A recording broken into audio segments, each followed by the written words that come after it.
the supply chain issue has become a really big deal ever since the SolarWinds issues and other issues like you've seen recently with LastPass and others. In that, you have to be able to find out who's watching the watchers. We're starting to see customers implementing formal, what are now being dubbed as ETPM, Enterprise Third-Party Management, where they have dedicated teams that reach out periodically to investigate us as Extreme, because we're doing business with that customer, to find out how are we securing our environment, what are you doing, who do you have relationships with, etc. And we do the same thing for our suppliers. There's clearly greater emphasis now on cybersecurity of your vendor. It should be almost treated as a quality issue. I think as time goes on, there will be revised, expansion of existing standards. Well, I think we're lucky enough that we have guys like Phil and that focus on security 24/7. And we have a really good legal team here at Extreme that also keeps us on the straight and narrow in terms of what's changing in the world, especially of data privacy. So there is a given industry accepted way to do security for apps, but data privacy, you do have situations where one says go left and another says go right. How are they trying to protect it? What was the driving sort of methodology and thinking behind that? And if you can sort of get down to those core elements and come to something close to a common ground about, okay, yeah, we are looking after this data and sort of satisfying both turning left and turning right at the same time. You plot that middle ground that sort of keeps everybody happy. At Extreme, and the way in which we protect Cloud IQ is we have a data privacy and protection as well as our own internal PCERT team, which reviews security standards. And then our data privacy team meets weekly to discuss current issues, changes in law, updates on how we're doing things with products, so that we're staying aware of what data we're collecting, what we're doing with it, and how we're using that data, and then staying abreast of changes in law and changes in procedures that we're going to have to implement so that we can weave that into our product as a privacy by design type of philosophy, so that we're not doing something and then having to go back and change. In some respects, the user experience and data privacy sometimes can be seen as conflicting interests.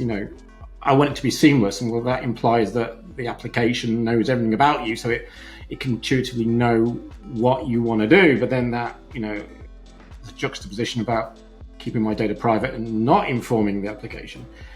I think over time, users are getting more aware of their data themselves and making value judgments about how much data they hand over. And I think that's going to be the user experience. You're almost going to get levels of experience based on how much data you give.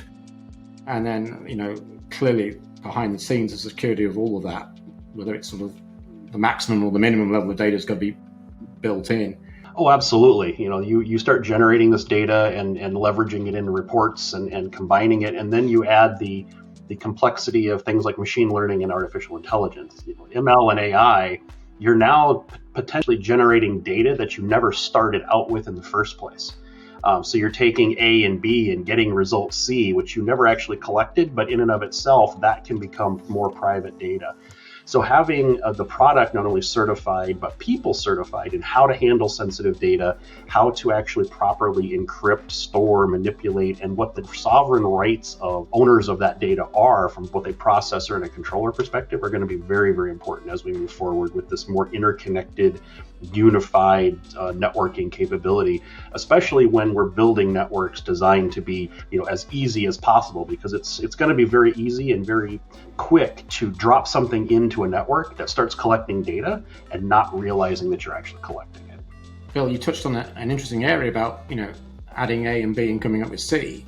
And there's going to be an interesting scenario where you potentially in some way know more about the individual than the individual knows about themselves.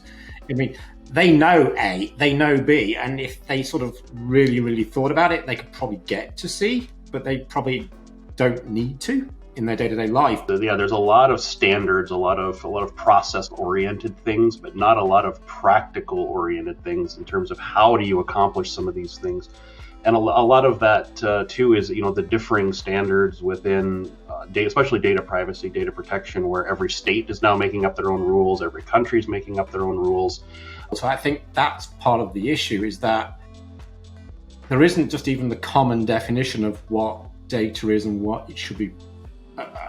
What is data in terms of personal data? That even definition hasn't been unified and agreed to globally.